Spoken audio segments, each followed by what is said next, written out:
नमस्कार दोस्त, मैं मनीष वर्मा, आप सभी का स्वागत है हमारे चैनल पे। बात करने वाला हूं आज मैं इंडियन फॉरेन पॉलिसी के बारे में। आज किसकी बात करूंगा मैं? इंडिया फॉरेन पॉलिसी धमाकेदार ट्रिक के साथ। भारत की विदेश नीति, प्रिंसिपल, बेसिक प्रिंसिपल, फंडामेंटल्स, क्या है हमारी विदेश नीति की, यह विदेश नीति होता क्या है, इसके मीनिंग क्या है, इसके स्ट्रक्चर क्या है, सभी टॉपिक पे आज हम डीपली बात करने वाले हैं। इससे पहले बताना चाहता हूं मैं, टॉपिक को समझने से पहले बता दो कि 12th अगर एनएस बोर्ड में हो तो भी आपका चैप्टर है, सीबीएसई में हो तो भी आपका चैप्टर है, बीए में हो थर्ड सेमेस्टर के अंदर आईआर का इंपॉर्टेंट चैप्टर है ये, एंड यूपीएससी की तैयारी कर रहे हो तो आपको ये वीडियो अच्छे से देख रहे हैं आईआर के पर्पज से, ठीक है। चलिए तो हम सबसे पहले बात करते हैं हम कि फॉरेन पॉलिसी जो होता है इसका मतलब क्या होता है, विदेश नीति का मतलब क्या होता है। सिंपल एक आपको बात बताता हूं मैं, यानी कि देखो वर्ड क्या है, विदेश नीति, यानी कि विदेशों से संबंध बनाने के लिए बनाई गई नीति विदेश नीति कहलाती है। पहले तो सिंपल वर्ड ये कह रहा है, यानी कि एक इंसान जब अपनी किसी भी साथ, अपने दोस्त के साथ, अपने फ्रेंड के साथ जब कोई भी रिलेशन बनाता है तो ये देख के बनाता है कि जो मेरे अपने प्रिंसिपल है, जो मैं मानता हूँ, क्या उससे रिलेशन बनाते टाइम मेरे वो प्रिंसिपल फुलफिल हो रहा है। जैसे मैं कहता हूँ कि भाई मैं जुआ नहीं खेलूंगा, मैं बीड़ी नहीं पीऊंगा, मैं तंबाकू नहीं खाऊंगा, मैं गाली गलौज नहीं करूंगा, मेरे ये अपने प्रिंसिपल हो गए, तो मैं रिलेशन उसी के साथ बनाऊंगा जिसके साथ मेरे रिलेशन जमेंगे।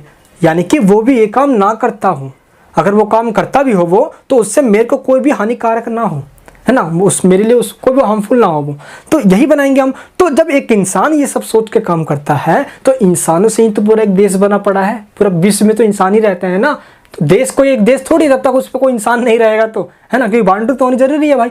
अब यहीं पे बात आती है, जब एक इंसान की मेंटलिटी ऐसी है तो सिंपल देश भी यही सोचता है। एक देश अपने दूसरे देशों के साथ रिलेशन अपने प्रिंसिपल को ध्यान में रखते हुए बनाता है, ताकि उसका जो नेशनल इंटरेस्ट है, जो उस देश की जरूरतें हैं, दो देश का जो डेवलपमेंट है, देश का विकास, एकता, अखंडता, इस पे कोई भी इफेक्ट ना पहुंचे।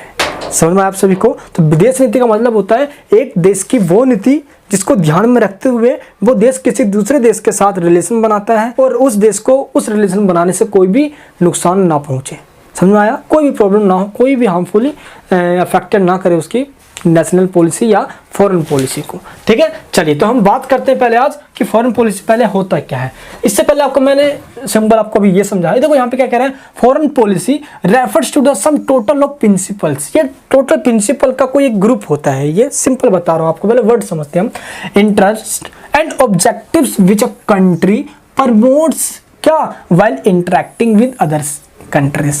क्या मैंने आपको बताया कि एक कंट्री का अपना एक पॉलिसी है, किसी भी कंट्री के साथ जब रिलेशन बनाएगा तो इन प्रिंसिपल को वो ध्यान में रखते हुए बनाएगा कि मेरे जो अपने सिद्धांत है उसको भाई कोई भी गड़बड़ ना होता हो या उसको वो ब्रेक ना करता हो, ठीक है। नेक्स्ट क्या है दोस्तों, the thrust of foreign policy keeps on changing according to the changing international condition.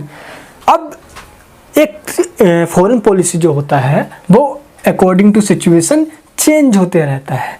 1991 से पहले हमारे बहुत अच्छे रिलेशन थे यूएसएसआर के साथ, union Soviet of socialist Republic, यानी कि रसिया जिसको आज हम कहते हैं। बहुत अच्छे रिलेशन हुआ करते थे, ऐसा नहीं कि आज भी नहीं है, लेकिन आज हमारा जो ज़्यादा झुकाव होता है वो यूएसए की तरफ होता है, अमेरिका की तरफ। 1991 के अंदर यूएसएसआर का डिसइंटीग्रेशन हो गया, ये टूट गया। 15 स्टेट से पूरा मिला के बना पड़ा था। 12 स्टेट्स ने मिलकर कॉमनवेल्थ ऑफ इंडिपेंडेंट स्टेट बना लिया। 3 स्टेट मिल बच गए थे उन्होंने, जिसमें कौन थे, लातविया, एस्तोनिया, लिथुआनिया। इन तीनों ने अपना ही एक अलग इंडिपेंडेंट कंट्री बना लिया। तो इस तरीके से पूरा रसिया यानी कि जो यूएसएसआर ये पूरा खत्म हुआ। एक इसका बड़ा पार्ट निकल कर आया वो है रसिया, जिसको आज हम रसिया नाम से जानते हैं। कोल्ड वार वाले चैप्टर में ये मैंने इसको आपको अच्छे से समझाया है, एंड ये आपको समझ में आ गया। तो 1991 से पहले और 1991 के बाद हमारी सिचुएशन देख लो। इससे पहले हम कहीं ना कहीं सोशलिज्म पे ज़्यादा झुकाव रखते थे, एंड 1991 के बाद जब हमने एलपीजी अपनाया, एलपीजी तो हमारी पॉलिसी कुछ और हो गई। एलपीजी लिक्विड पेट्रोलियम की ऐसा नहीं है मेरे दोस्त, लिबरटाइजेशन, प्राइवेटाइजेशन, ग्लोबलाइजेशन, क्या उदारीकरण, निजीकरण और वैश्वीकरण, ये हमारी पॉलिसी आ गई ताकि हमारी बूम मिले थोड़ी अर्थव्यवस्था को, ये आई।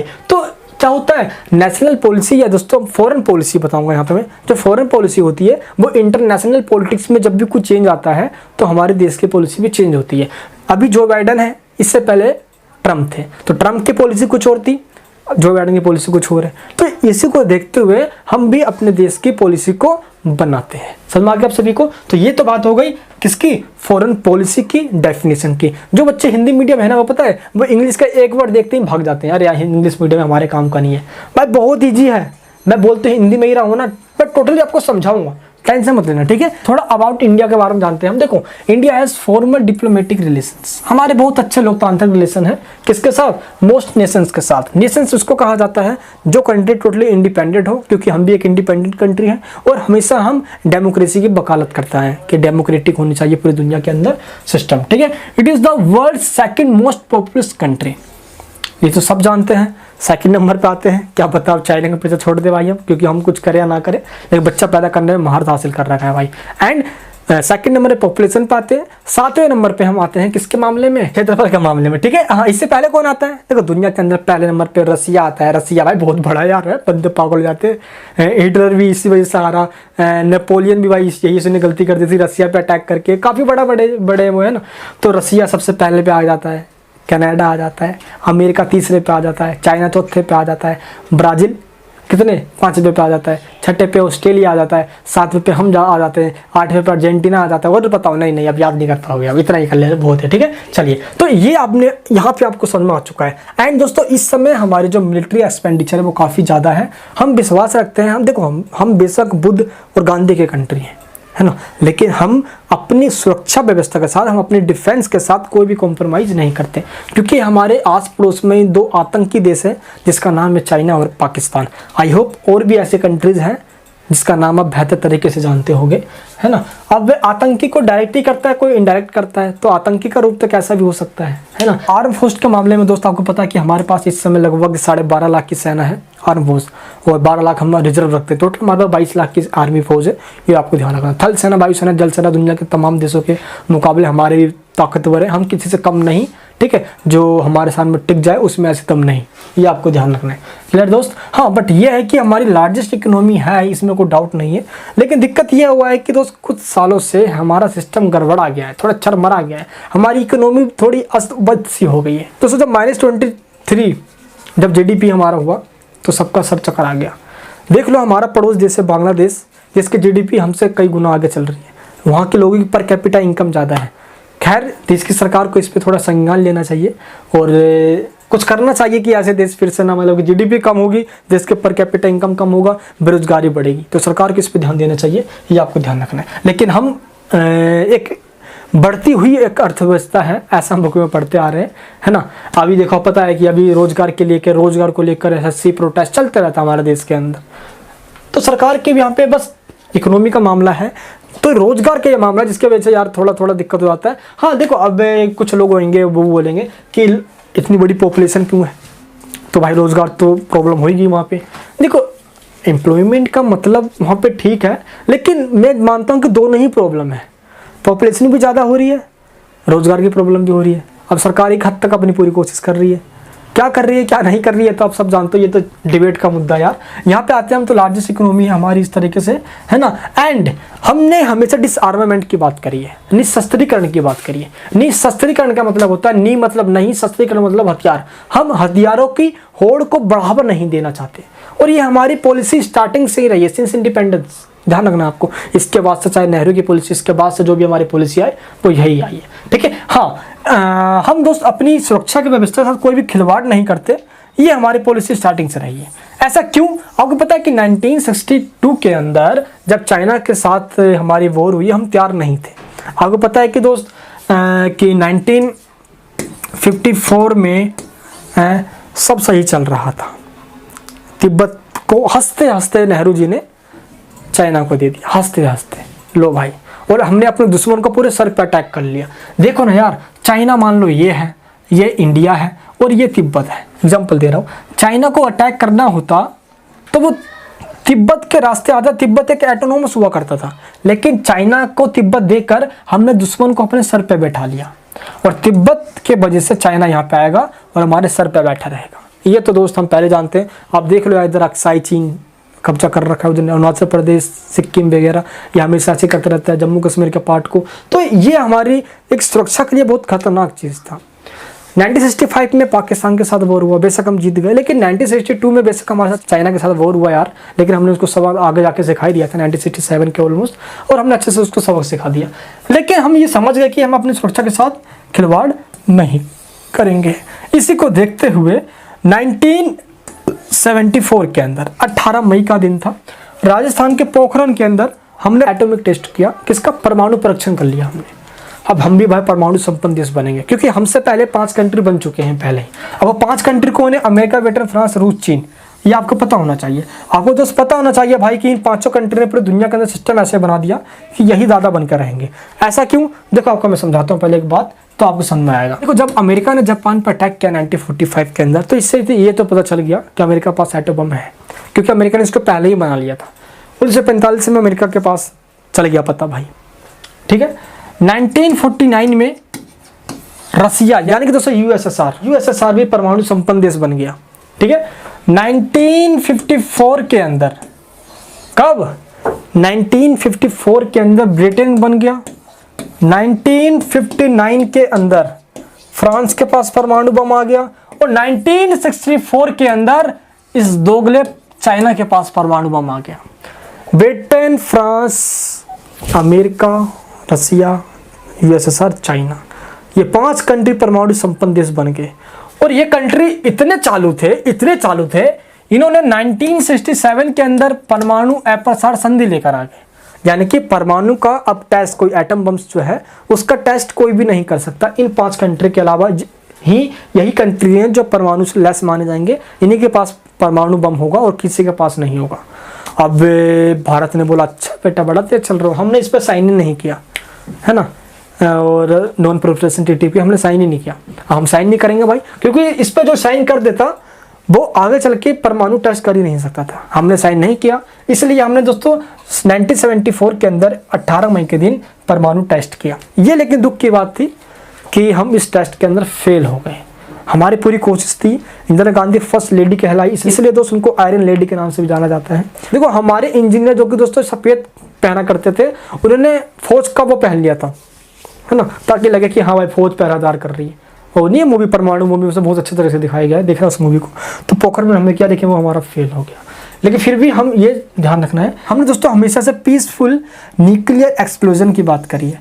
हम हमेशा बात करते हैं कि न्यूक्लियर बम, ये जो एटॉमिक्स बम देख रहे हैं, हम इनके एनर्जी के लिए यूज करें, तो आपको इलेक्ट्रिसिटी एनर्जी के लिए इनका यूज किया जाए, ना कि किसी देश को उड़ाने के लिए यूज किया जाए। ये आपको ध्यान रखना, ठीक है। India became the world's 6th nuclear power, पता है आप सभी को ये, क्योंकि इसमें तो हम फेल हो गए थे। बेशक हमने कर तो लिया था ना यार, इसलिए दुनिया के अंदर भारत 6ठे नंबर पे आता है, किस पे? न्यूक्लियर टेस्ट के अंदर। चलिए अब बात करते हैं कि भारत के नेबर्स कौन से। देखो जब भी हम अपनी पॉलिसी को बना रहे होते हैं तो हम अपने नेबर्स को ध्यान में रखते हैं कि किसके अंदर कौन सा चुल है, उसके अंदर ये चुल है तो उसके लिए ये पॉलिसी होगी, इसके लिए ये पॉलिसी होगी। अब इसलिए जब चुल की बात करते हैं, देखो ये हमारा प्यारा सा भारत इंडिया है, बगल में कुत्ते जैसा जिसका नक्शा है डॉग के तरह, है ना, भौंक रहा है, देखो कैसे भौंकते रहता है। ये पाकिस्तान है, अफगानिस्तान है, भूटान है, म्यांमार है, बांग्लादेश है, श्रीलंका है, मालदीव्स है, ये सब हमारे बगल बगल में है। ये तो है जैसे साउथ एशियन में हमारे आ जाते हैं ये, इनको हम सार्क के नाम से जानते हैं। किसके नाम से? सार्क के नाम से जानते हैं। पता है आपको सार्क क्या है? अभी नेक्स्ट चैप्टर में पढ़ाऊंगा आपको मैं सार्क के बारे में। South Asian Association for Regional cooperation 1985 में बनाया गया था, इसको ढाका के अंदर, दिल्ली में इसकी बैठक भी हुई। SAARC, South Asian Association for Regional Cooperation, दक्षिण एशियाई राष्ट्रों का संघ, दक्षिण एशिया जो साउथ एशिया के अंदर आते हैं, और साउथ एशिया में सिर्फ चाइना को छोड़ के सभी लगभग 8 कंट्री आई जाते हैं। 2007 में अफगानिस्तान भी शामिल हो गया था, तो इस वजह से लगभग इसके अंदर भारत है, पाकिस्तान है, बांग्लादेश है, भूटान है, नेपाल है, ये तो है ही है, श्रीलंका है, मालदीव है, अफगानिस्तान, ये सब हो गया, है ना। चाइना को छोड़कर ये साउथ एशिया में आता है, लेकिन चाइना दक्षिण एशिया में आता है लेकिन सार्क का मेंबर नहीं है, ये आपको ध्यान रखना है। और ये चाइना हमारे सर के दर्द बनी पड़ी है। लेकिन आज इस समय बता रहा हूँ जो करंटली जो सिचुएशन है उसके अंदर दोस्तों चाइना ने भी, देखो हमारा जो गलवान घाटी में जो हमला हुआ था उसके बाद से था ना, मामला थोड़ा तगड़ा हो गया था, हमारे 220 सैनिक मारे गए उस समय। खैर चाइना के भी बहुत सारे सैनिक मारे गए थे, और चाइना छुपाता है, चाइना पता क्या कहता है कि हमारे 4 सैनिक मारे गए हैं, वो भी 3 मारे गए, एक उसको उठाने लेकर आया था, वो भी कहीं ना कहीं पानी में गिर गया, फिसल गया तो वो मर गया। चार हमारे सैनिक मारे गए, आर्मी मारे गए, चाइना का ऐसा कहना है। लेकिन अभी एक रिपोर्ट आई थी यार, रसिया की भी आई है रिपोर्ट वगैरह, उसमें कहा गया है कि लगभग 80-72 सैनिक चाइना के मारे गए। तमाम तरह की रिपोर्ट में ये था, जो चाइना छुपाता रहता है। चाइना सोचता है कि हम ऐसा बोल देंगे तो विश्व में हमारी बदनामी हो जाएगी। उसके बाद जो पैंगोंग झील है उसका नॉर्थ और साउथ में पता कब्जा कर रखा था, उसके बाद चाइना ने हटा लिया वहाँ से, तो थोड़ा मामला यहाँ पे शांत हुआ। पाकिस्तान ने भी ये कह दिया कि हम शांति चाहते हैं भारत के साथ, भारत के रिश्ते में। अब ये तो कहेगा ही कहेगा, पता है क्यों? आपको पता है ये बात किसी को पता है कि नहीं पता? 1948 के अंदर आपने देखा नहीं, गदर में जब ट्रेन जा रही थी, भर भर के ट्रेन जा रही थी, फिर आ रही थी, पता है आपको ये? वैसे ही 1965 के अंदर हुआ, तो हमारी ट्रेन एक गई हुई थी पाकिस्तान के अंदर, उसका 10 बोगी ट्रेन, जो 10 बोगी है ट्रेन का, वो पाकिस्तान में छूट गया है। और पाकिस्तान उसको अब तक अपने पैसेंजर को ढोने के लिए चला रहा है। हमारे भारत सरकार ने रिक्वेस्ट किया कि हमारा 10 बोगी दे दो भाई, हमारे यहाँ पे डिब्बा में थोड़ा कम ही पड़ रहा है। पाकिस्तान कहता है कि साहब थोड़ा मान जाइए, हमारे में डब्बा कम है, थोड़ा पैसेंजर को ढोने का काम कर रहे हैं। हमने कहा नहीं मानेंगे, हम हमारा डब्बा वापस कर दो। हमने रिक्वेस्ट भेज दिया, देखते हैं कब तक वापस करेगा भाई। तो ये पाकिस्तान के समय हालत हो चुकी है ना। चलिए दोस्त, यहाँ पे ये बात आती है। तो अभी न्यूक्लियर जो हमारे बॉम्ब है, हमेशा हम चाहते हैं कि हम इसका पहले अटैक नहीं करेंगे। ये भारत की पॉलिसी है, न्यूक्लियर बम का अटैक हम पहले कहीं भी किसी कंट्री पे नहीं करेंगे।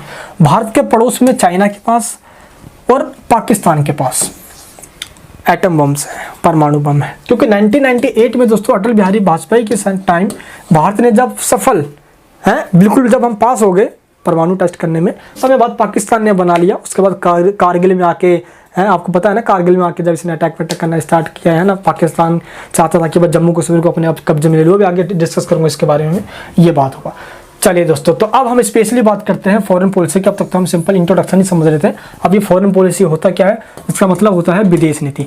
और विदेश नीति का मतलब मैंने आपको बता दिया, विदेशों से बनाया गया संबंध विदेश नीति कहलाता है। यानी कि विदेश नीति किसे कहते हैं? जो भी हम फॉरेन कंट्रीज से, जो भी हम अपने से अदर कंट्रीज से जो रिलेशन बनाते हैं, वो हम अपनी एक पॉलिसी के तहत बनाते हैं कि हमारी ये पॉलिसी है और इस पॉलिसी के तहत जिस कंट्री से हमारा फायदा होगा उस कंट्री के साथ अपने रिलेशन बनाएंगे। जिस कंट्री के साथ हमारा रिलेशन बनाने के बाद फायदा नहीं, उस कंट्री से रिलेशन तोड़ देंगे या कम से कम रखेंगे, है ना। ये आपको ध्यान है। जैसे खाड़ी देश है, खाड़ी देश में सबसे मर जैसा कुछ भी हो जाए, लेकिन हमारे लिए वो ठीक है, हमारे वहाँ पे रोजगार मिलता है। देखो भारत में कुछ भी रहे, कहाँ जा रहा है भाई? दुबई में काम करते हैं। कहाँ है भाई? सऊदी अरब में रहते हैं। तो इस तरीके से आपको ध्यान रखना है ना। तो खाड़ी देश हमारे लिए ठीक है। जैसे चाबहार जो बंदरगाह है ईरान में, वहाँ से हमारा तेल आता है भाई, तो इसलिए काफ़ी ज़रूरी चीज़ है। तो सभी कंट्री में कुछ भी होता है तो उससे इफेक्ट पड़ता है हमारी फॉरेन पॉलिसी के ऊपर, ये आपको ध्यान रखना है। चलिए अब हमारा जो टॉपिक आया वो क्या है? Brief history of Indian foreign policy. थोड़ा हिस्ट्री जानते हैं पहले क्या रहा है। देखो, after India gain independence from the United kingdom 1947, हमको पता है ये। और इससे पहले की जो हमारी फॉरेन पॉलिसी हुआ करती थी, कुछ भी नहीं, नाम मात्र के बराबर। क्यों? क्योंकि हम ब्रिटिश के पार्ट हुआ करते थे, तो ब्रिटिश इंडिया कहलाते थे हम, और ब्रिटिश की फॉरेन पॉलिसी हमारी फॉरेन पॉलिसी कहलाती थी। इसलिए जब हम स्टार्टिंग में जब आज़ाद हुए तो हमने कॉमनवेल्थ ऑफ नेशंस को ज्वाइन कर लिया। कॉमनवेल्थ ऑफ नेशंस एक ऐसा ऑर्गेनाइजेशन है जिसमें वो कंट्री शामिल है जो नए नए आज़ाद हुए थे ब्रिटेन से, ठीक है, इंग्लैंड वाले से, जो अंग्रेजों से जो आज़ाद हुए थे वो इसमें शामिल हो गए थे। और हम भी इसमें शामिल हो गए क्योंकि इसका जो मेन जो हेड रहेगा वो ब्रिटेन की जो महारानी है वही रहेगी। फिर भाई हम तो इंडिपेंडेंट हैं, तो हम इसमें शामिल क्यों हुए? हम स्टार्टिंग में इसलिए शामिल हुए थे कि सब इसमें शामिल है। देखो ऑस्ट्रेलिया वगैरह सब इंडिपेंडेंट कंट्रीज में शामिल थे, हम इसमें शामिल इसलिए हुए थे ताकि हम इसका गुण गा पाए। किसका? इंडिपेंडेंस मूवमेंट्स का। हम चाहते थे कि हम पूरी दुनिया के अंदर सपोर्ट करें इंडिपेंडेंस मूवमेंट्स का, जहाँ जहाँ चल रहा है। इसी को लेकर हमने दोस्तों इंडोनेशिया के अंदर शामिल जो भी थे, स्ट्रगल कर रहे थे अपनी आज़ादी के लिए, है ना, तो हमने इंडोनेशिया किसकी? इंडोनेशियन नेशनल रेवोल्यूशन के अंदर शामिल हुए और उनका सपोर्ट भी किया हमने ताकि वो भी आज़ाद हो पाए। अब देखो ना भाई कि 1947 में भारत को आज़ादी मिली, 1948 के अंदर श्रीलंका को आज़ादी मिल गई, बर्मा म्यांमार को आज़ादी मिल गई, और 1947 से लेकर 1950 तक दुनिया के लगभग 50 से ज़्यादा कंट्री आज़ाद हो गए। ये देखो, तो ये आपको ध्यान रखना। क्लियर है दोस्त? चलिए नेक्स्ट पॉइंट क्या है? During the cold war. अब ये कोल्ड वार का कहानी क्या है? ये आपको पता है कोल्ड वार क्या हुआ था, कैसे हुआ था? देखो, सेकंड वर्ल्ड वार 1939 में स्टार्ट हुआ, 1945 में खत्म हो गया। 2 सितंबर का दिन था उस दिन। अब उसके बाद भाई यूएसएसआर और यूएसए कहने लगे कि नहीं भाई मैं ताकतवर, पूरी दुनिया के अंदर सोशलिज्म होनी चाहिए। यूएसएसआर कह रहा, अमेरिका कह रहा चल भी ऐसा नहीं है, पूरी दुनिया के अंदर कैपिटलिज्म होना चाहिए। तो ये युद्ध, ऐसी युद्ध थी कोल्ड वार, इसलिए इसको कोल्ड कहा गया क्योंकि इसमें डायरेक्ट बंदूक गोली की लड़ाई नहीं हो रही, इसमें कोई तोप गोले नहीं मार रहा, इसमें कोई डायरेक्ट आर्मी आके बंदूक नहीं मार रही, ऐसा नहीं था, कोई एटम बम से नहीं फेंक रहा। ये वो थी आइडियोलॉजी की, कि कौन अपनी आइडियोलॉजी ज़्यादा कंट्री पे फैला पाता है, स्प्रेड कर पाता है। ये लड़ाई थी वोक संघर्ष, मुंह से बोलकर कंस्पिरेशन की, हम कंस्पायर करेंगे, हम उसके विरोध में हम षड्यंत्र करेंगे और उसको हराने की कोशिश करेंगे। यानी कि ये युद्ध ना होकर ये एक शांति की कंडीशन भी नहीं थी, इसमें कहीं ना किसी भी तरीके से डायरेक्ट और इनडायरेक्ट ही हम देशों को कमजोर बनाने में लगे पड़े थे। तो ये कोल्ड वार था। तो यूएसए और यूएसएसआर ये पावरफुल कंट्री बची हुई थी, ये आपको ध्यान रखना। कोल्ड वार पे मेरी वीडियो अपलोड है, लिंक नीचे डिस्क्रिप्शन में देख लेना, ठीक है। एंड तो इस समय भारत दोस्तों मैं जब बात करूं तो India adopted a foreign policy of not क्या aligns itself with the major power bloc. हमने क्या किया स्टार्टिंग देख लेना यार, कि जब भारत आज़ाद हुआ 1947 के अंदर, तो पूरी दुनिया इस समय दो पार्ट्स में बटी हुई थी। एक तरफ तो भाई यूएसए था और एक तरफ यूएसएसआर था। और हमारे पास कंडीशन ये कि हम इसमें शामिल होंगे तो इससे दुश्मनी हो जाएगी, इसमें शामिल होंगे तो इससे दुश्मनी हो जाएगी, और ये आपस में दोनों दुश्मन है। और हम दोनों दुश्मनी लेना नहीं चाहते थे, हम चाहते थे दोनों से ही हेल्प ले, इकोनॉमिक हेल्प ले, ताकि हमारी कंडीशन कहाँ थी, हम तो इकोनॉमिक रूप से बहुत कमजोर थे भाई। जिसकी आबादी 37 करोड़ हमारी आबादी थी उस समय, यार इकोनॉमी इतनी खराब हुई पड़ी थी। तो हमें चाहिए कि हम देश के लिए विकास काम करें, ना कि युद्ध के लिए लग जाए, ऐसा नहीं, क्योंकि ये तो पहली भाई पावरफुल कंट्री बने पड़े उस समय। इसलिए हमने क्या किया, उस समय हमने नॉन अलायंस मूवमेंट चलाया। क्या चलाया, जिसको बोला जाता है नाम, नहीं बताऊंगा नाम क्या है, ये हमारी फॉरेन पॉलिसी का एक बहुत बड़ा पार्ट है। नाम नॉन अलायंस मूवमेंट, हिंदी में कहते हैं इसको गुट निरपेक्ष आंदोलन। गुटों से अलग रहना गुट निरपेक्ष कहलाता है, ग्रुप से अलग रहना, ब्लॉक से अलग रहना, ठीक है। दोनों ब्लॉक से अलग रहना, ये अपना गुट बना के चलते हैं, जो पूरी दुनिया के अंदर इस बात पर चलता है कि जो सही है हम सही को सही कहेंगे, गलत को गलत कहेंगे। ये होते हैं गुट निरपेक्ष वाले कंट्री, ठीक है दोस्त। अब इसकी बात करेंगे हम। तो हमने हमेशा से, जैसे कि कोल्ड वार का एंड हुआ, तो कोल्ड वार के एंड के बाद भारत की जो फॉरेन पॉलिसी रही ये काफ़ी ज़्यादा अफेक्टेड हुई। बात करेंगे हम 1991 से पहले, यानी कि जब कोल्ड वार पहले क्या भारतीय पॉलिसी रही, कोल्ड वार के बाद की क्या पॉलिसी रही, हम इस पर भी चर्चा करेंगे। काफ़ी इंपॉर्टेंट टॉपिक है, हमारा जो थर्ड सेमेस्टर के स्टूडेंट्स हैं ये आपको ध्यान रखना। अगर आप पहले उसके अंदर तो भी आपका काफ़ी इंपॉर्टेंट है, सीएससी लिए काफ़ी इंपॉर्टेंट है, ये आपको ध्यान रखना है, ठीक है दोस्तों। चलिए, तो इस हिसाब से हम इस टॉपिक पर कवर करते हैं करके और समझते हैं। अब टॉपिक आता है हमारा फॉरेन पॉलिसी ऑफ इंडिया। क्या है फॉरेन पॉलिसी ऑफ इंडिया, किस तरीके से होता है, पहले इस चीज को समझते हैं। Most Indians agree that itself first prime minister Jawaharlal Nehru has defined a unique foreign policy for India at the very dawn of its independence. ये बात ठीक है। भारत के देखो, आपको बताऊं तो भारत जब आज़ाद हुआ यार, तो भारत के प्राइम मिनिस्टर और विदेश मंत्री, एक्सटर्नल मिनिस्टर के लिए फॉरेन मिनिस्टर जो है, वो खुद के खुद जवाहरलाल नेहरू थे। खुद के कौन थे, वो नेहरू थे। तो भारत की पॉलिसी को, फॉरेन पॉलिसी को डिसाइड करने वाले खुद जवाहरलाल नेहरू थे। और जवाहरलाल नेहरू ने ही ये डिसाइड किया कि हम किसी भी गुट में शामिल, किसी भी ग्रुप में शामिल नहीं होंगे। और इन्होंने नाम को बनाने में अपना महत्वपूर्ण कंट्रीब्यूशन दिया, क्योंकि जवाहरलाल नेहरू इस चीज़ को जानते थे कि स्वतंत्रता के लिए जो इंडिपेंडेंस के लिए जो स्ट्रगल हुआ वो कितना भयंकर स्ट्रगल था, वो जानते थे इस बात को। इससे पहले 1914 के अंदर फर्स्ट वर्ल्ड वार हो चुका था, इसके मार वो झेल चुके थे। 1939 में स्टार्ट हुआ, जो 1945 में ख़त्म हुआ सेकेंड वर्ल्ड वार, वो इसको भी देख चुके थे। वो चाहते थे हम किसी युद्ध में शामिल नहीं होंगे भाई, जनहानि धनहानि, पैसे की बर्बादी, लोग भी मरेंगे, हम क्यों शामिल हों। इसलिए इन्होंने गुटों से अलग रहने की सोची, जिसको हम गुट निरपेक्ष आंदोलन या नाम के नाम से जानते हैं, नाम कहा जाता है इसको। ये दोस्तों आपको ध्यान रखना है, क्लियर है। चलिए नेक्स्ट पॉइंट पे आते हैं। नेक्स्ट पॉइंट क्या है, basic concepts of foreign policy of India. यानी कि बेसिक क्या है हमारे फॉरेन पॉलिसी का। बेसिक का मतलब ये होता है कि सरकारें चाहे कोई से भी आए, वो इन पॉलिसी को तो मानेगी, कम से कम जो इंडियन गवर्नमेंट में भारत सरकार के रूप में कोई सी भी सरकार आए वो मानेगी। चाहे नेहरू की हो, नेहरू के बाद चाहे शास्त्री जी की रही हो, इंदिरा गांधी की रही हो, मोरारजी देसाई की रही हो, चौधरी चरण सिंह की रही हो, फिर से इंदिरा गांधी आई हो, फिर राजीव गांधी आए, फिर बता रहा कौन है, बिपिन सिंह आए, फिर चंद्रशेखर आए, फिर नरसिम्हा राव आए, फिर एच देव गौड़ा आए, फिर इंद्र कुमार गुजराल आए, मनमोहन सिंह, अटल बिहारी वाजपेयी, इससे पहले जितने भी रहे, फिर मोदी जी देख लो भाई। तो हमारी जो पॉलिसी है ना वो सेम, ये तो सभी गवर्नमेंट में ये रहेगी पॉलिसी, ये आपको ध्यान रखना है। सबसे पहला जो हमारा पॉइंट है वो क्या है, नेशनल इंटरेस्ट की हम बात करते हैं हमेशा। हमारी फॉरेन पॉलिसी का सबसे पहली जो बात है वो ये है कि हम किसी भी कंट्री के साथ रिलेशन बनाएंगे तो हमारा जो नेशनल इंटरेस्ट है ये, इसको कोई भी अफेक्टेड या कोई भी इसको नुकसान नहीं होना चाहिए। नेशनल इंटरेस्ट का मतलब होता है राष्ट्रीय हित, हमारे देश की ज़रूरत, हमारे देश के विकास, डेवलपमेंट, हमारे देश का प्रोग्रेस, हमारे देश के पर कैपिटा इनकम, हमारे देश के जीडीपी, इस पर कोई नुकसान नहीं होना चाहिए। हमारे देश की सुरक्षा, है ना, डिफेंस वगैरह, हेल्थ, एजुकेशन, इस पर कोई नुकसान नहीं चाहिए, ये सब किस सब नेशनल इंटरेस्ट में आ जाता है। ठीक है, ये आपको ध्यान, तो ये हमारी पॉलिसी रही है स्टार्टिंग से ही। अचीवमेंट ऑफ वर्ल्ड पीस, हम हमेशा विश्व शांति की बात करते हैं। डिसआर्मामेंट की बात करते हैं हम। डिसआर्मामेंट का मतलब होता है निशस्त्रीकरण, वेपन्स को प्रमोट ना करना। हमेशा हमने दोस्तों इस चीज़ को माना और ये हमारे फॉरेन पॉलिसी का बहुत ज़्यादा इंपॉर्टेंट पार्ट है। अभी मैं आगे डिस्कस करूंगा डिसआर्मामेंट के बारे में, तो आपको समझाऊंगा। नेक्स्ट पॉइंट क्या है हमारा, वो पॉइंट ये कहता है कि किसी भी देश के साथ हमारा रिलेशन हो तो बिल्कुल फ्रेंडली हो, क्लोजली हो, बिल्कुल भाईचारे जैसा हो, फर्टर्निटी हो हमारे आपस के बीच में। ठीक है, कैसा हो, है कोर्डियल रिलेशंस होना चाहिए।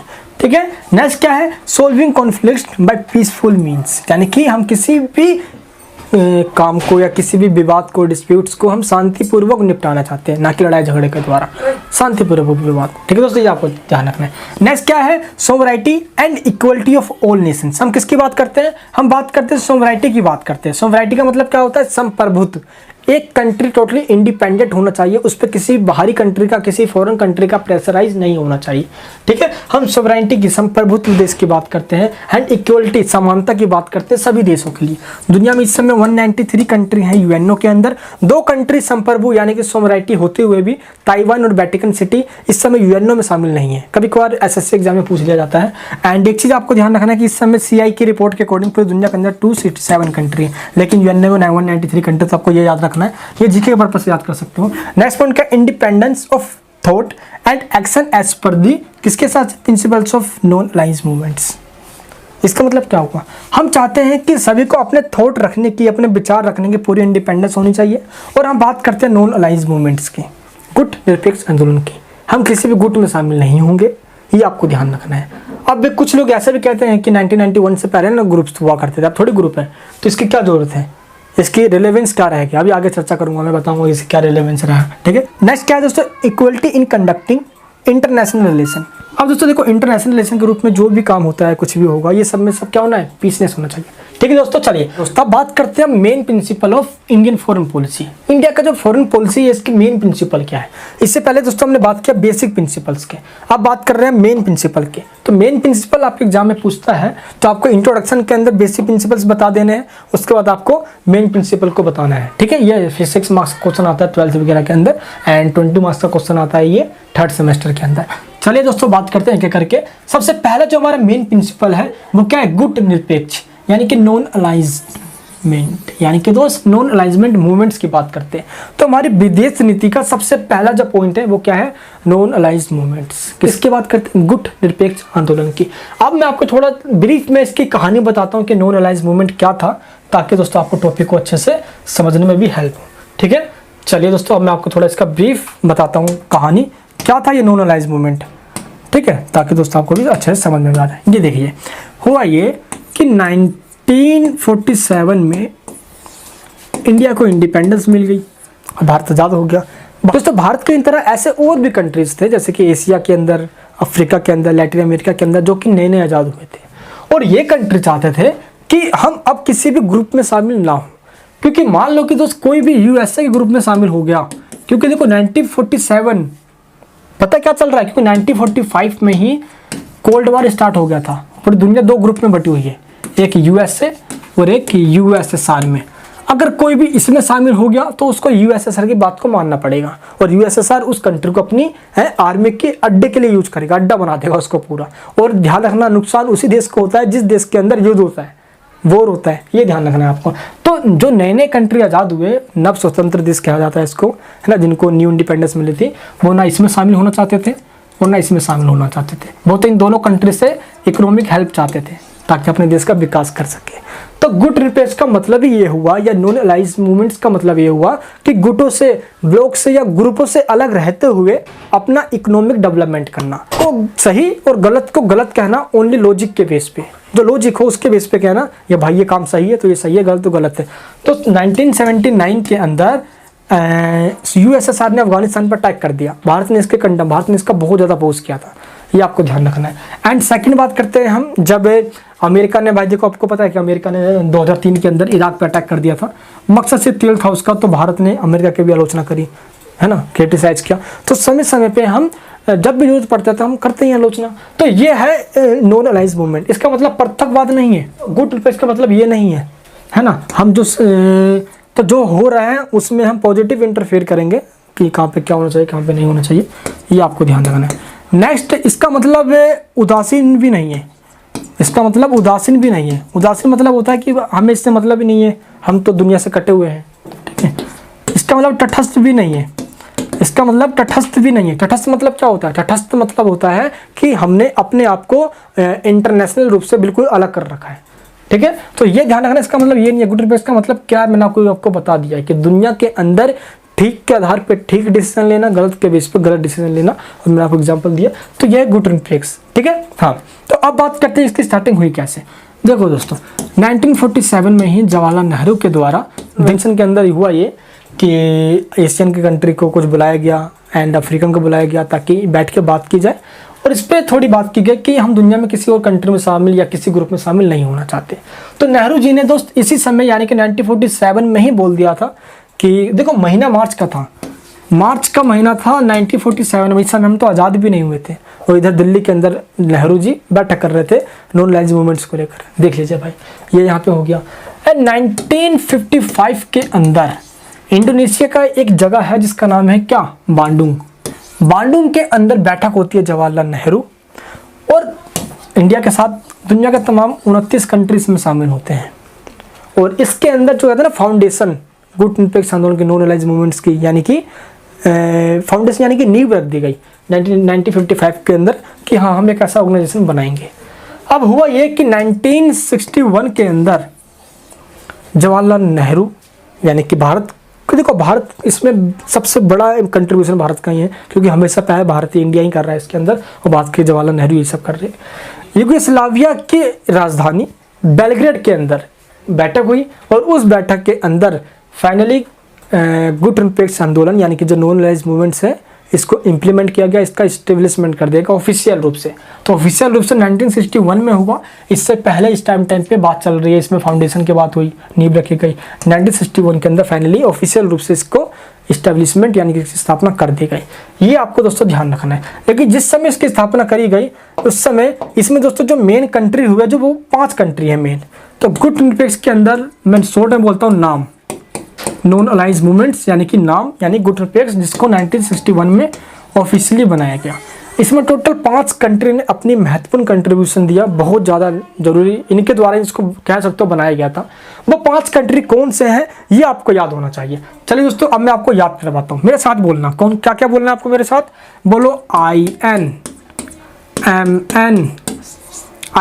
INMNIS, जीबी रोड, ठीक है, जीबी पता है ना, तो जीबी रोड, एंड नेक्स्ट क्या है YT। चलिए समझ आ गया आप सभी को, क्या बोला मैंने अभी आपको, INMNISGVYT, ये 5 कंट्री हैं और ये 5 नेताओं के नाम भी हैं। अभी आपको समझाता हूँ मैं कैसे हैं, सुनिए दोस्तों, पहले कहीं आप कंफ्यूज ना हो जाए, थोड़ा मैं इसको ऊपर करता हूँ, ये देखिए अब आपको दिख जाएगा। ये देखिए दोस्तों, INMNISGVYT। आई से इंडिया, इंडिया से नेहरू जी थे। M से मिस्र, मिस्र से नासिर, नासिर मतलब गमाल अब्दुल नासिर, गवार नहीं थे, गवार नहीं, गमाल अब्दुल नासिर, गमाल अब्दुल नासिर, ठीक है। कहाँ से, मिस्र से। आई से इंडोनेशिया, इंडोनेशिया से एस से मतलब सुकुर्नो यानी कि डॉक्टर सुकुर्नो। जी से घाना, घाना से थे बामा कुरमा, घाना अफ्रीका का कंट्री, छोटा सा कंट्री है घाना। 22 से यूगोस्लाविया, जहाँ पे बेलग्रेड में इसकी स्टैब्लिशमेंट किया गया था वहीं पे है ना, यूगोस्लाविया का जो नेता थे वो थे टीटो।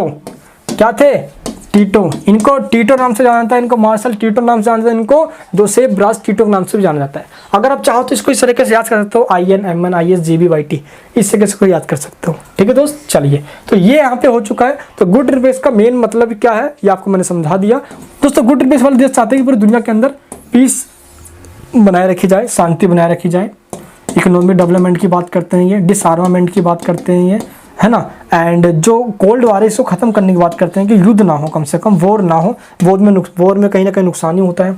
या इंपीरियलिज्म का अपोज करते हैं कि कोई कंट्री किसी को गुलाम ना बनाए, इंपीरियलिज्म का विरोध करते हैं। ये दोस्त काले गोरे के भेदभाव का ये अपोज करते हैं, है ना। तो तरह तरह की इनकी पॉलिसी आपको मैंने बता दिया, ये आपको ध्यान रखना है दोस्तों। अब बात करते हैं अपने सेकंड पॉइंट की। तो फर्स्ट पॉइंट हमारा ये हो चुका है, हम ना फ्रेंडशिप बनाना चाहते हैं कॉर्पोरेशन के लिए। बात करूँ इस समय तो लगभग इसके अंदर 120 कंट्री शामिल है, और ये एक कंट्री जो इसके अंदर शामिल है ये आपस में इकोनॉमिक हेल्प की, आर्थिक, सामाजिक, सांस्कृतिक, राजनीतिक आपस में सहयोग की बात करते हैं, पर्यावरण के ऊपर सहयोग की बात करते हैं, पीसफुली सिस्टम को प्रमोट करते हैं, ये आपको ध्यान रखना। नेक्स्ट पॉइंट क्या है, oppositions to colonialism and imperialism. ये दोस्तों अभी आपको मैंने समझाया कि हम किसकी बात करते हैं, उपनिवेशवाद और साम्राज्यवाद की विरोध की बात करते हैं। उपनिवेशवाद और साम्राज्यवाद का मतलब थोड़ा सा मतलब है, मैं बता देता हूँ इसमें। देखो, उपनिवेशवाद यानी कॉलोनिज्म का मतलब होता है कि किसी भी कंट्री को अपना गुलाम बनाना है। किस तरीके से, इकोनॉमिक और पॉलिटिकल तरीके से। इकोनॉमिक और पॉलिटिकल कब्जा कर लो उस कंट्री का और उस कंट्री में जाके बस जाओ, उसको बोलते हैं कॉलोनिज्म यानी कि उपनिवेशवाद। या दोस्तों कॉलोनाइजेशन कह लो, कॉलोनिज्म कह लो, उसका मतलब होता है इकोनॉमिक और पॉलिटिकल जो कब्जा है वो उस कंट्री का हो जाएगा उस कंट्री के ऊपर, और वो कंट्री के लोग उस कंट्री में आके बस जाएंगे। लाइक डेट इंडिया, ब्रिटेन वाले भारत में आए और इकोनॉमिक और पॉलिटिकल कब्जा कर लिया भारत के ऊपर, राजनीतिक और आर्थिक रूप से भारत पे कब्जा कर लिया और भारत में आके बस गए। अंग्रेज यहीं तो क्या था। लेकिन साम्राज्यवाद यानी इंपीरियलिज्म का मतलब होता है कि उस कंट्री पे इकोनॉमिक और पॉलिटिकल साथ ही कल्चर, इन तीनों तरीके से कब्जा करो और उस कंट्री को अपने देश में शामिल कर लो। इसका मतलब होता है इंपीरियलिज्म यानी कि साम्राज्यवाद। तो उपनिवेशवाद और साम्राज्यवाद में क्या डिफरेंस होता है, आई होप समझ में आ गया होगा। और जो नाम के कंट्री हैं यानी कि दोस्त जो इंडिया की फॉरेन पॉलिसी है वो इसका अपोज कर सकते हैं, और दोस्तों जो इंडिया की पॉलिसी है फॉरेन पॉलिसी उसके अंदर इसका अपोज किया जाता है। चलिए दोस्तों अब हम बात करते हैं नेक्स्ट की। नेक्स्ट थर्ड पॉइंट क्या है हमारा, supporting UN in achieving world peace. देखो हम हमेशा चाहते हैं कि हम यूएन का सपोर्ट करें और हम इसके स्टार्टिंग के मेंबर भी रहे यूएन के। तो हम चाहते हैं हमेशा से कि जितने भी दुनिया के अंदर शांति के लिए कोई भी काम होगा तो हम यूएन का उसमें सपोर्ट करेंगे, चाहे आर्मी के लिए आर्मी भेजनी पड़ जाए हमें, अपनी सैनिक, पुलिस, डॉक्टर, इंजीनियर जो भी भेजना पड़ जाए हम भेजेंगे, लेकिन हम पीसनेस की बात करते हैं। नेक्स्ट दोस्तों फेयरनेस ऑफ मीन्स, यानी कि हम हमेशा चाहते हैं कि निष्पक्ष तरीके से सभी काम हो, क्योंकि हम गांधी के देश हैं, हम शांति की बात करेंगे, हम वॉर का अपोज करते हैं, है ना। हम जब भी चाहते हैं कोई सा भी कंट्री हो तो उस कंट्री के अंदर सभी काम क्या हो, शांतिपूर्वक तरीके से हो, कोई भी ऐसा काम युद्ध की वॉर के तरीके से ना हो। Friendship with H countries, H country मतलब दुनिया के दोस्तों जो कंट्री हमारे चाहे वो अफ्रीका के हो, चाहे वो एशिया कंट्री हो, है ना, इन सब कंट्री की बात कर रहे हैं हम। तो उन कंट्री से क्या हो, हमारा कल्टिवेटिंग फ्रेंडली रिलेशंस होना चाहिए, ताकि हम आपस में मिलके क्या कर सके, पॉलिटिक्स में, इकोनॉमी में, कल्चर में, साइंस में, टेक्नोलॉजी में एक दूसरे की हेल्प कर सके। ये हमारा हमेशा मेन पर्पज रहा है दोस्तों। अब बात करते हैं नेक्स्ट पॉइंट पर। नेक्स्ट पॉइंट क्या है हमारे फॉरेन पॉलिसी का जो मेन है, जिसको बोलते हैं हम पंचशील। ये दोस्तों हमारे फॉरेन पॉलिसी का सबसे मेन प्रिंसिपल कह सकते हो आप, पंचशील सिद्धांत, थ्योरी ऑफ पंचशील। क्या होता है, पंच मतलब पांच, शील मतलब थ्योरी यानी प्रिंसिपल्स, है ना। प्रिंसिपल ऑफ पंचशील क्या होता है ये भी बात करेंगे इसके ऊपर। चलिए बात करते हैं दोस्तों। हुआ ये था कि 28 अप्रैल का समय था 1954 में चाइना और भारत के बीच एक एग्रीमेंट हुआ, और इस एग्रीमेंट को हम पंचशील सिद्धांत के नाम से जानते हैं। पंचशील यानी पांच सिद्धांत, और इसमें जो पांच सिद्धांत कहा गया इसको हमने अपनी फॉरेन पॉलिसी का पार्ट बना दिया। अब ये पांच सिद्धांत कौन कौन से अभी आपको बताता हूँ। यानी कि क्या होगा, इसमें क्या कहा गया, mutual respect for each others territorial integrity and sovereignty. हम हमेशा से एक दूसरे की यानी कि चाइना और भारत आपस में एक दूसरे की रिस्पेक्ट करेंगे, और क्या करेंगे, हम अपनी यानी कि इंटीग्रिटी यानी कि दोस्त हम अपनी संप्रभुता और एकता का सम्मान करेंगे। एक दूसरे कंट्री में हम एकता बना के रखेंगे और एक दूसरे का हम क्या करेंगे, रिस्पेक्ट करेंगे। म्यूचुअल नॉन एग्रीगेशन, हम दोस्त किसी पे भी आपस में आक्रमण नहीं करेंगे, सीज फायर वगैरह नहीं करेंगे। दोस्त नेक्स्ट क्या है कि हम किसी भी इंटरनल मामले में कोई भी हस्तक्षेप नहीं करेंगे, किसी के भी इंटरनल मामले में कोई इंटरफेयर नहीं करेंगे। एंड फोर्थ क्या है, इक्वलिटी एंड म्यूचुअल बेनिफिट्स, हम आपस में समानता और एक दूसरे की बेनिफिट्स पे काम करेंगे कि दोनों को ही फायदा हो। एंड पीसफुल को एग्जिस्टेंस, हम सह अस्तित्व की बात करते हैं। सह अस्तित्व मतलब शांति प्रिय, सभी काम हम शांति से बात करेंगे। तभी देखो एक समय था कि हिंदी चीनी भाई भाई, हिंदी चीनी भाई भाई के नारे लगा करते थे, लेकिन चाइना ने क्या किया 1962 के अंदर, छुरा तो भोग दिया पीछे से भाई। ये दोस्त हमारे पंचशील जो सिद्धांत है ये हमारी फॉरेन पॉलिसी का पार्ट है। पांच पॉलिसी है, सिर्फ चाइना के साथ ही नहीं है, ये तो चाइना के साथ हुआ है, लेकिन हमने पूरी दुनिया के साथ बोल दिया कि ये हमारी पॉलिसी रहेगी। ठीक है, तो पंचशील और गुड रिपेक्स यानी कि नॉन अलाइज मूवमेंट, एंड थर्ड है डिसआर्मामेंट, निशस्त्रीकरण। हम हथियारों को, वेपन्स को प्रमोट नहीं करते। ये 3 तो बहुत इंपॉर्टेंट है, बाकी इतने सारे तो मैंने आपको बता दिए पॉइंट्स, ये दोस्तों आपको ध्यान रखना है। ठीक है, चलिए दोस्तों अब बात करते हैं पॉलिसी मेकर कौन होते हैं। भाई ये पॉलिसी बनाते कौन है, ताकि आपको अच्छे से समझ में आ जाएगा। चलिए देखो, प्राइम मिनिस्टर ऑफिस जो होता है वही फॉरेन पॉलिसी को बनाता है, यानी कि Jawaharlal Nehru, India first prime minister, promoted as a strong personal role for the prime minister. Nehru served currently as prime minister and minister of external affairs. मैंने आपको बताया था ना कि जो एक्सटर्नल अफेयर जिसके पास होगा, जो विदेश मंत्री होगा उस देश का, वही बनाता है ये विदेश पॉलिसी या दोस्तों फॉरेन पॉलिसी। इसलिए ये हमारे देश के पहले प्राइम मिनिस्टर भी थे नेहरू, और एक्सटर्नल अफेयर्स मिनिस्टर भी थे। जैसे इस समय एस जयशंकर है ना, पहले भाई आईएएस रह चुके हैं। इस तरीके से बनाया जाता है। ठीक है, तो फॉरेन पॉलिसी का जो डिसीजन मेकिंग होता है, इन सब कंसल्टिंग करना, ये एक्सटर्नल अफेयर्स के हाथ में ही होता है। और इस समय पहले जब प्राइम मिनिस्टर नेहरू थे तो उनके ही हाथ में था। ये दोस्त आपको ध्यान रखना है। तो इस तरीके से ये पॉलिसी को बनाते हैं ताकि जो हमारे 5 प्रिंसिपल्स हैं पंचशील के, वो फुलफिल हों। ठीक है, उसको कोई खतरा ना हो।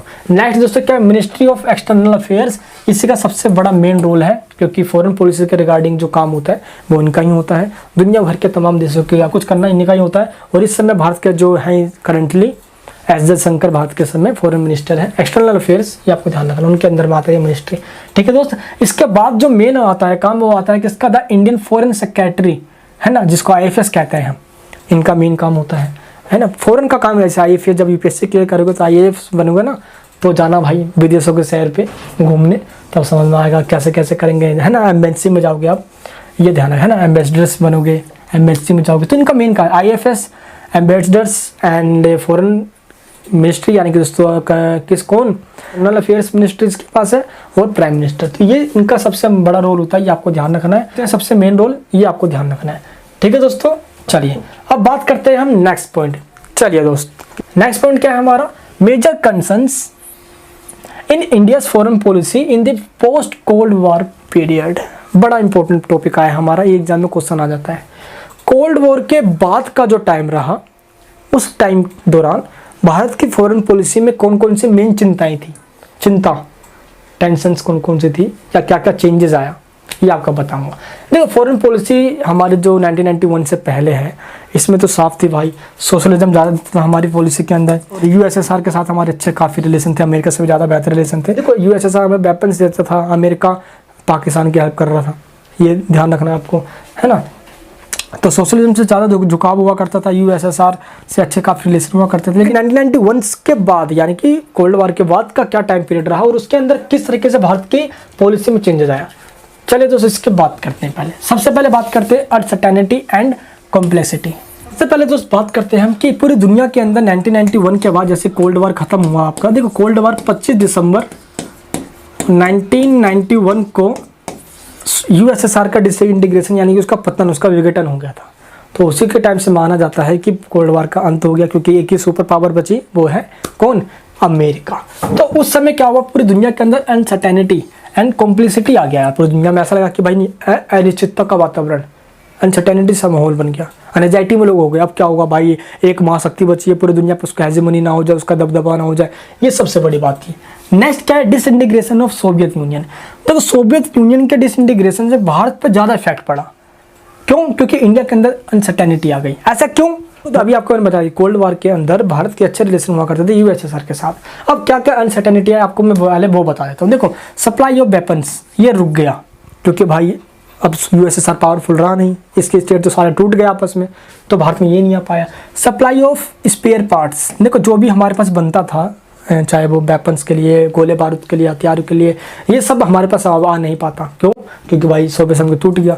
आपको पता है कि पूरी दुनिया के अंदर जो कोल्ड वॉर चल रहा था, तो धरती पे तो थी हेजेमनी की बात थी, कौन ताकतवर बनेगा, कौन पावरफुल बनेगा, साथ ही इन्होंने स्पेस को भी नहीं छोड़ा। अब इन दोनों सुपर पावर्स ने, USSR और USA ने स्पेस को भी नहीं छोड़ा।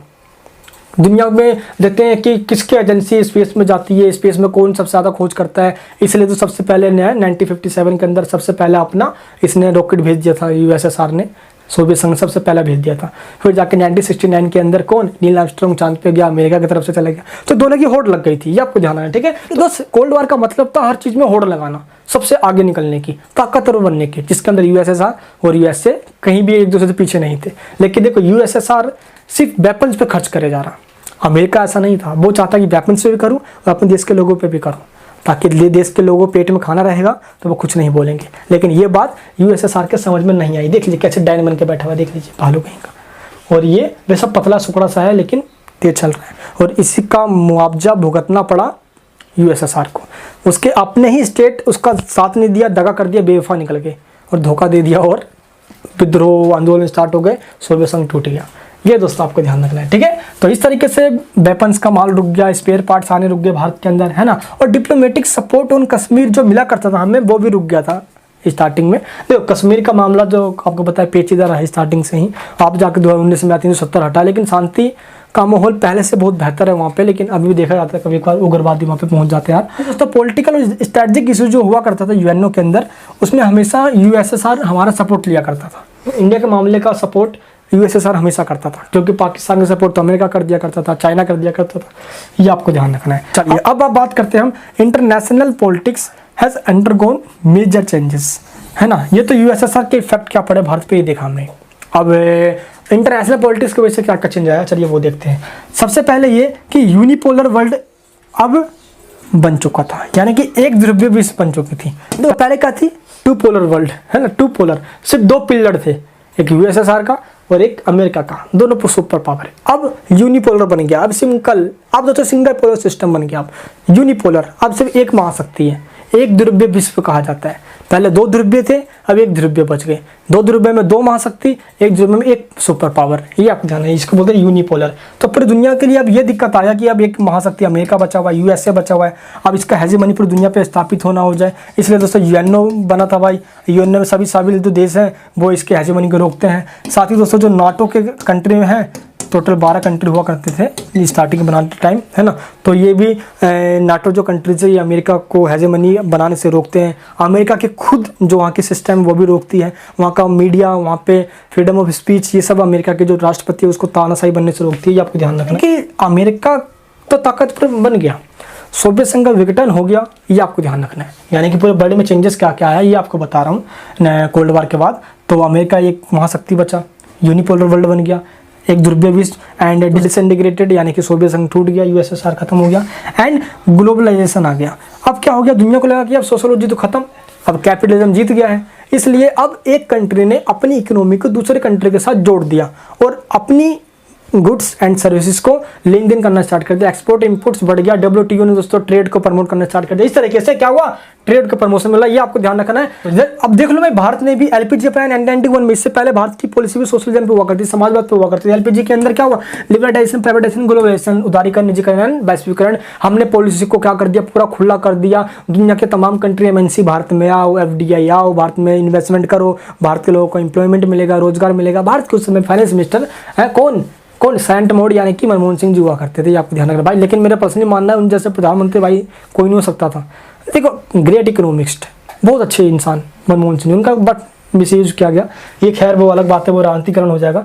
ये आपको ध्यान रखना दोस्तों। नेक्स्ट पॉइंट क्या है, soldiers into Kargil in India and the world orders to cut off the Kashmir valley. क्या बात है भाई, ये पाकिस्तान शांत नहीं होगा। क्यों नहीं होगा, चलिए पहले आपको मैं मुद्दा समझाता हूँ दोस्तों। हुआ क्या था, हुआ ये कि देखो 1998 के अंदर, क्योंकि 1974 वाला तो भाई फेल हो गया था, अब दिक्कत ये आया। और हमारे पास एक ऐसे इंसान बचे हुए थे जिनका नाम था एपीजे अब्दुल कलाम। सैल्यूट है उनको भाई, पूरी जिंदगी भर सैल्यूट रहेगा तो उनको। तो यार 1998 में 11 मई का दिन था। देखो इससे पहले वाले 74 के अंदर 18 मई का दिन था। मई का ही महीना है, गर्मी का दिन होता है भाई। तो 11 मई को 1998 को इससे राजस्थान के पोखरण में ही हमने फिर से एटॉमिक टेस्ट किया।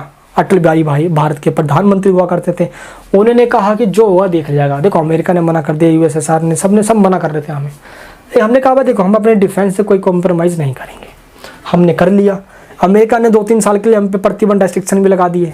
भाई इतना बड़ा मार्केट है, कब तक हमसे अलग रह सकते हैं। अमेरिका भी 2-3 साल तक वो रूठ गया, हमसे रुस गया था भाई, है संजय रूसलवानी ना, वैसे वो हमसे रुस गया था, अमेरिका रूसलवानी। अब इसके बाद ये हुआ एक गाना भाई नहीं, एक गाना भोजपुरी के अंदर कि सैया रूसलवानी ना, वैसे ही अब अमेरिका रूसलवानी ना गाना चलने स्टार्ट हो गया। अब इससे ये हुआ है कि अमेरिका भी 2-3 साल तक हमसे उठा रहा, उसके बाद अपने आप ही बहुत आ गया भाई, रोड पे सड़क पे आ गया कि नहीं भाई अमेरिका बहुत बड़ा मार्केट है यार, यहाँ पे इन्वेस्टमेंट करेंगे अच्छा खासा फायदा होगा हमें, इसलिए हम भी परमाणु संपन्न देश बन गए। लेकिन 1998 के कुछ बाद पाकिस्तान चाहता है कि हम भी भारत का बराबरी करें, उसने भी एटम बम बनाने स्टार्ट कर दिया, टेस्ट करने स्टार्ट कर दिया, हमें उसके पास भी हो गया। अब उसने क्या किया, कारगिल पे अटैक करने की सोची, ताकि हम जो कश्मीर वैली, जो कश्मीर घाटी है, उसको पाकिस्तान भारत से अलग कर देगा। इसकी लड़ाई हुई, लेकिन कश्मीर घाटी को अलग करवाने के चक्कर में पाकिस्तान का पूरा धज्जी उड़ा दिया हमने, हैं, लपेटे में मार दिया उसको, ऐसा तकड़ा दर्द दिया उसको, ज़िंदगी भर उसकी आने वाली जनरेशन याद रखेगी कि कारगिल वॉर में क्या हुआ था। ठीक है, तो इसलिए एक कंट्री को समझना चाहिए, भारत तब वो भारत नहीं रहा है ना, आज़ादी के टाइम वाला भारत। अब भारत आज इस समय है डिफेंस के मामले में तो नेस्तनाबूद कर देंगे, आज भी हिम्मत रखते हैं इतना तो यार।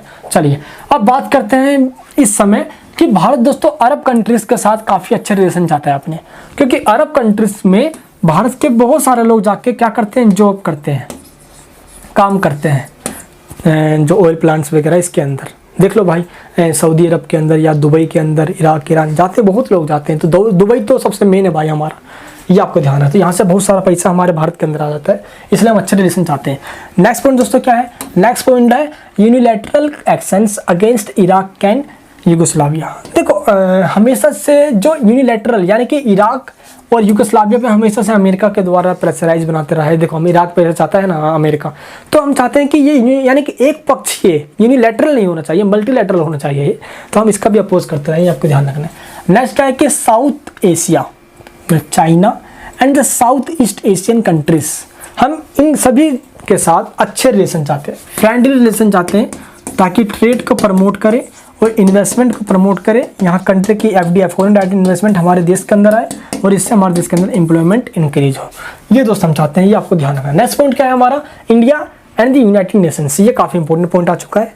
यूनाइटेड नेशंस के साथ हमारे कैसे रिलेशन रहे, पहले मैं आपको थोड़ा ब्रीफ हिस्ट्री बता देता हूँ यूनाइटेड नेशंस का। दोस्त क्या था यूनाइटेड नेशंस, इससे पहले आपको चलिए मैं पहले ब्रीफ हिस्ट्री बता देता हूँ, ताकि टॉपिक आपको समझ में आ जाए, क्योंकि मैं डीपली समझाऊंगा तभी तो मजा आएगा पढ़ने में यार। आइए थोड़ा रेड कलर लेंगे हम। चलिए देखिए 1914 से 1918 फर्स्ट वर्ल्ड वार चलता फर्स्ट वर्ल्ड वार, और इस फर्स्ट वर्ल्ड वार में बहुत सारे लोग मरे, आपको पता है दुनिया का लगभग 2 करोड़ लोग इसके अंदर मारे गए थे। कितने लोग, 2 करोड़ लोग, बाप रे बाप बहुत ज़्यादा होता है यार। सबसे पहली बार ऐसा हुआ था कि इतिहास में ऐसा युद्ध कभी नहीं देखा गया था, है ना, इससे पहले ऐसा युद्ध हुआ नहीं, और ऐसा अनुमान लगाएगा कि ऐसा युद्ध अभी भविष्य में कभी होगा भी नहीं। लेकिन सेकेंड वर्ल्ड वार हो गया, वो खैर वो अलग बात है। तो टैंकों का यूज करना दोस्तों, मतलब कि ऐसे बम गोले गैस मारना बड़ा भयंकर था, 2 करोड़ लोग मारे गए। तो 1914 से लेकर 1918 तक फर्स्ट वर्ल्ड वार चला, और इसी के बाद देशों को ये लगा कि भाई ये देखो ये वॉर बड़ा भयंकर हुआ था, इसलिए अब ऐसा कुछ करना चाहिए हमें, ताकि कोई सेकंड वर्ल्ड वार ना हो, ऐसा ऑर्गेनाइजेशन होना चाहिए। और ये कहने वाले अमेरिका के प्रेसिडेंट थे वुडरो विल्सन। अब 1919 में पेरिस पीस कॉन्फ्रेंस के अंदर ये बात उठाई गई, पेरिस शांति सम्मेलन के अंदर, और ट्रीटी ऑफ वर्साइल जर्मनी पे थोप दिया गया, इम्पोज कर दिया गया। इसका बदला लेने के लिए ही वहाँ पे हिटलर खड़ा हो गया, है ना, और हिटलर ने आगे चल के फ़ायदा उठाया, देश का सांसद बन गया, तानाशाही भी बन गया, ये खैर बात करेंगे हम इस पर। और 1920 में जून के महीने में लीग ऑफ नेशन बना दिया गया। लीग ऑफ नेशन किसका नाम है, लीग ऑफ नेशंस, हिंदी में कहते हैं इसको राष्ट्र संघ। कि दुनिया के तमाम कंट्रीज में शामिल होंगे, लेकिन तो जिसने कहा, किसने कहा, अमेरिका ने ही कहा, यानी वुडरो विल्सन ने कहा कि ऐसा ऑर्गेनाइजेशन होना चाहिए तो दुनिया के अंदर पीसनेस पे काम करे, ट्रेड के प्रमोट करने पे काम करे, और अमेरिका ने ही कहा और अमेरिका ने इसमें शामिल नहीं हुआ। सोचो यार, तो इसकी पावर क्या रह जाएगी। अगर पता है कि देखो इसका एक रीज़न भी था, अमेरिका इसमें शामिल इसलिए नहीं हुआ क्योंकि वहाँ पे 2 हाउसेस हैं, पता है आपको, एक सीनेट है, सीनेट से जो लोअर हाउस है उसका नाम क्या है, हाउस ऑफ कॉमन, है ना, एंड सीनेट है। अब हुआ ये जो सीनेट है, वहाँ पे सीनेट ने परमिशन नहीं दिया राष्ट्रपति को, वुडरो विल्सन को, कि नहीं भाई हम इसमें शामिल नहीं होंगे। इस वजह से अमेरिका लीग ऑफ नेशन में शामिल ज्वाइन नहीं हुआ। इसके वजह से जो लीग ऑफ नेशन यानी जो राष्ट्र संघ है ये काफ़ी कमज़ोर रहा, कमज़ोर है, इसकी बात कोई मानता नहीं। कभी इटली अटैक करता, कभी जापान अटैक करता, कभी मंचूरिया पर अटैक होता, कभी यूगोस्लाविया में, कभी कजाकिस्तान में, तमाम कंट्री अटैक करते जाते हैं। देखो जो जापान भाई उस समय सिक्योरिटी काउंसिल के अंदर परमानेंट मेंबर हुआ करता था, देख लो यार। तो ये सब चल रहा था, सेम वही चल रही थी भाई जो आज है, ये कंडीशन हुई। तो इस तरीके से ये देखा गया। और लीग ऑफ नेशन का मेन जो काम था ये था कि फर्स्ट वर्ल्ड वार तो हो गया, इसका मेन काम था कि सेकेंड वर्ल्ड वार को ना होने दे, इसका मेन काम था। लेकिन भाई ये हुआ ये कि जिस मकसद के लिए इसको बनाया गया था वो मकसद हुआ नहीं कामयाब। क्यों? क्योंकि 1939 को 1 सितंबर का दिन था। क्या हुआ दोस्त, क्या हुआ? जर्मनी ने पोलैंड पे अटैक कर दिया। पोलैंड ब्रिटेन का दोस्त था, जर्मनी ने किससे? इटली से और जापान से दोस्ती कर ली। तो इन तीनों का मिलाकर एक जो ग्रुप बना उसको क्या बोलते हैं हम? Axis power. कौन सा पावर? एक्सिस, धुरी राष्ट्र। और पोलैंड ब्रिटेन, पोलैंड ने भाई इन दोनों के बीच एग्रीमेंट हो रखी थी कि ब्रिटेन ने कहा रहा था कि पोलैंड पर किसी ने कभी अटैक कर दिया तो उसका साथ ब्रिटेन देगा। ब्रिटेन, फ्रांस, अमेरिका, रसिया, चाइना, इन्होंने अपनी एक ग्रुप बना ली। इन ग्रुप को कहा गया क्या? एलियाइड पावर या अलियांस पावर या एलाइड पावर कह सकते हो आप, मित्र राष्ट्र कहा गया इनको। और इस ग्रुप के बीच और इस ग्रुप के बीच युद्ध हुआ और इस युद्ध को हमने सेकंड वर्ल्ड वार का नाम दिया। सेकंड वर्ल्ड वार या द्वितीय विश्व युद्ध का नाम दिया। First world war, second world war, league of nation के डीपली वीडियोस भी अपलोड कर चुका हूं मैं, लिंक नीचे डिस्क्रिप्शन में जाके देख लेना। ये यहाँ पे आपको ध्यान रखना है।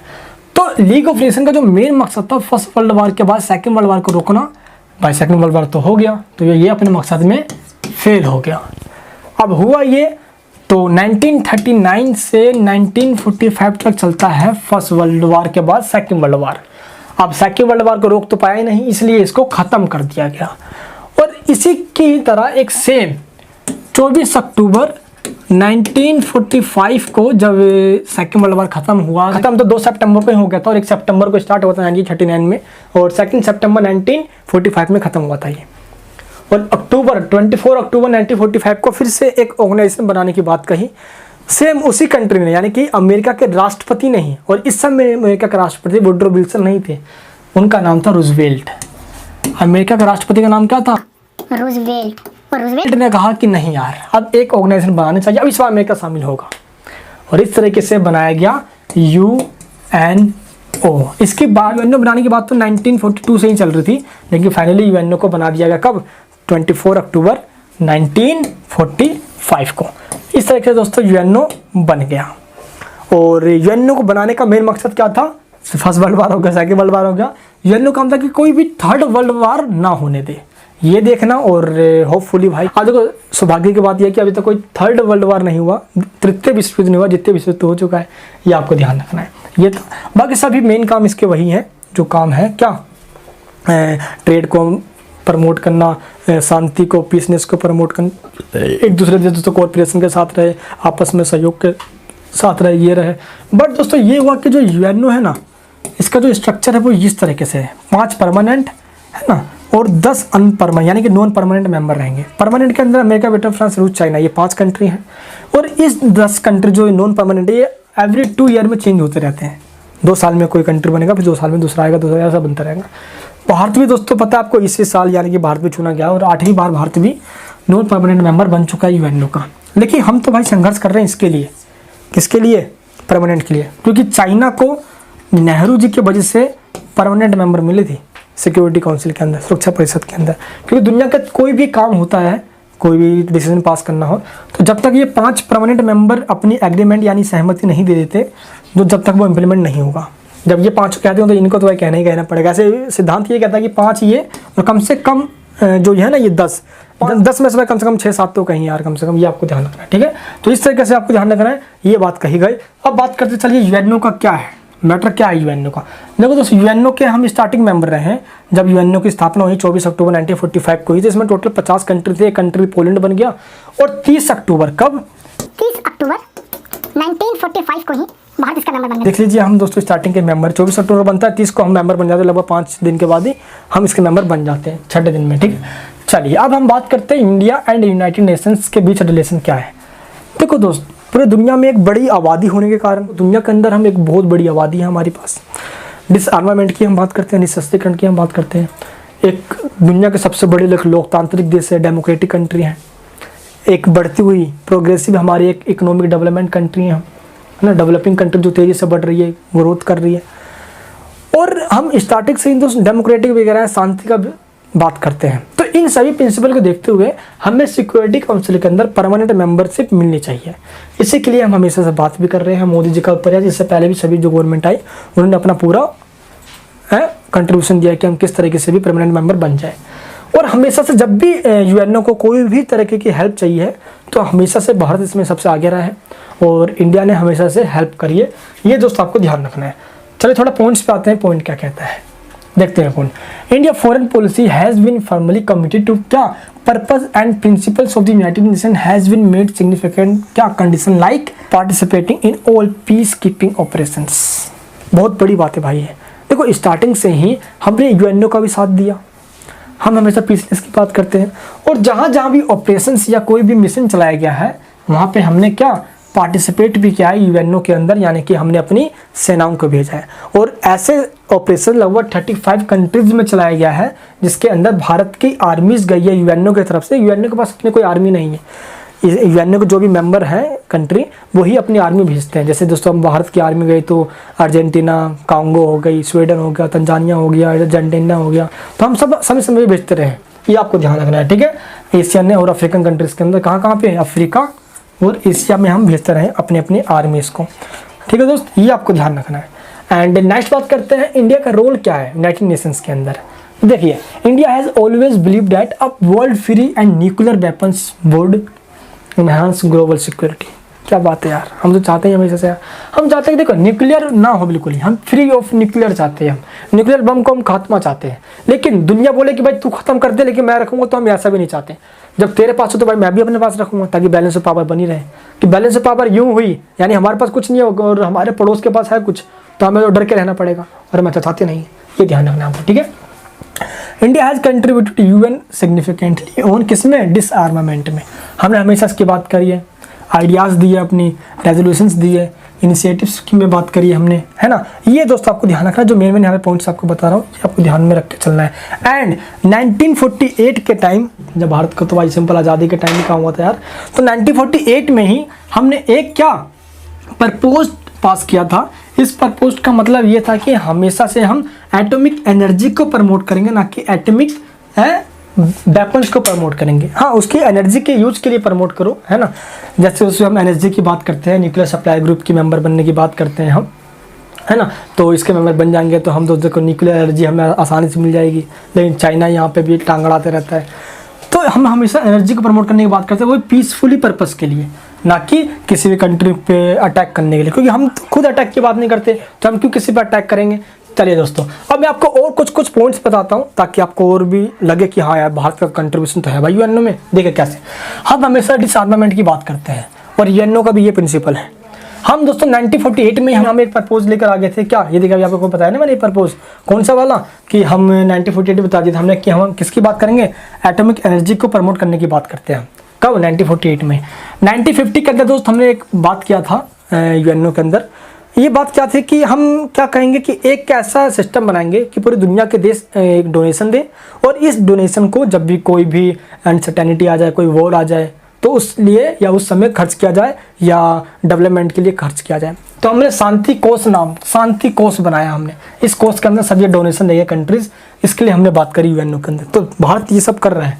एंड 1954 के अंदर कॉम्प्रहेंसिव एटॉमिक टेस्ट बैन है, क्या था, कॉम्प्रहेंसिव व्यापक परमाणु प्रतिबंध संधि की हमने ही बात करी कि दुनिया के अंदर जो परमाणु है एटम्स है उसको खत्म करने की बात ना हो।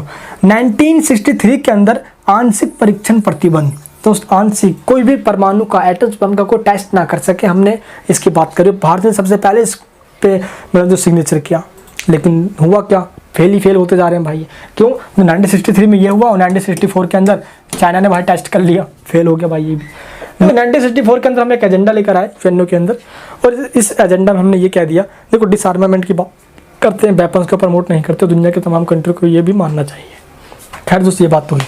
और इसी के साथ साथ जो यूएनओ में एक ऑर्गेनाइजेशन बना दिया गया जिसका नाम दिया गया UNEF, United nation emergency force. इस फोर्स के अंदर भारत की तमाम आर्मीज समय समय पर जाती रही है और कहाँ पे, जैसे अर्जेंटीना, यूनान, मैक्सिको, स्वीडन, तंजानिया ले लो, कांगो ले लो, अफ्रीकन एशियन कंट्रीज़ के अंदर हेल्प करती रही है।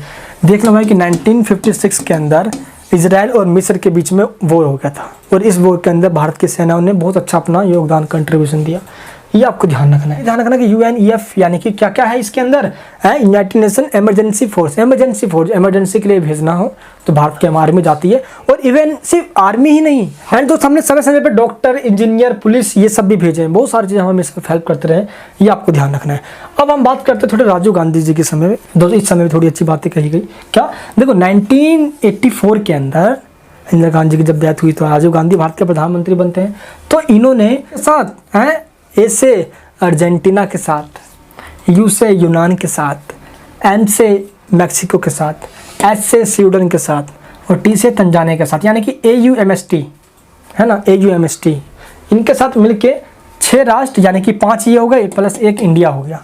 तो 6 राष्ट्र, 6 देश ने मिलकर 6 राष्ट्र 5 महाद्वीप, यानी कि ये 6 कंट्री जो है वो 5 महाद्वीप में आते हैं। ये आपको ध्यान रखना है, ठीक है। और इन्होंने क्या कहा कि हम एक ऐसा ग्रुप बनाते हैं जो डिसआर्मामेंट की बात करते हैं।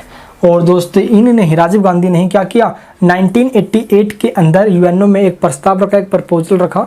इस प्रपोजल के अकॉर्डिंग क्या कि दुनिया के तमाम कंट्री 2010 तक अपने जो भी इनके पास वेपन्स है, एटॉमिक वेपन्स है, उसको वो खत्म कर देंगे धीरे धीरे कर करके। तो ये उन्होंने बात कही, लेकिन आज भाई ऐसा हुआ नहीं, क्योंकि ये राजीव गांधी रहे नहीं और आज ऐसा कुछ है नहीं। दुनिया के तमाम कंट्री इसको और प्रपोज। दोस्तों आज तो दुनिया देखो एक पागल कंट्री यार, कौन, उत्तर कोरिया है, नॉर्थ कोरिया दबा का भाई है, टेस्ट करता रहता है, प्रमोट करता रहता है वेपन्स का। ये आपको ध्यान रखना है ना दोस्त। देखो ऐसा ही सेम 1993 के अंदर भी CTBT जो हुआ था उस पर हमने भी बात कही है ना। ये आपको ध्यान रखना, बेशक वो फेल हो गया यार है ना, लेकिन फिर भी तो हमेशा से हमने UNO की बात करी है, ये आपको ध्यान रखना है ना। तो UNO की बात हो, हमेशा से वर्ल्ड पीसनेस की बात हो, फॉरेन पॉलिसी की बात हो, हमेशा भारत आगे रहा है। आई होप दोस्तों आज का टॉपिक आपको समझ में आ चुका होगा। कैसा लगी आपको आज की ये वीडियो, नीचे मुझको कमेंट बॉक्स में कमेंट करके बताना। चैनल पर नए हो तो लाइक कर देना यार, थोड़ा सब्सक्राइब करके हमारी इस फैमिली और दिल का मेंबर बन जाना। ऐसी धमाकेदार वीडियोस IR की तो मैं बहुत लेकर आता हूँ, क्योंकि मेरा फेवरेट सब्जेक्ट है, पढ़ाने में दिल खोल के पढ़ाता हूँ, बड़ा मजा आता है। मिलूंगा दोस्तों नेक्स्ट वीडियो में। थैंक्स फॉर वॉचिंग है, अपना प्यार बनाए रखना। चैनल पर नए हो तो सब्सक्राइब कर लेना, अपने और नए लोगों को शेयर करना। दिल की गहराई से मुस्कुराते आपका बहुत बहुत धन्यवाद आज के इस वीडियो को देखने के लिए। जय हिंद, जय भारत।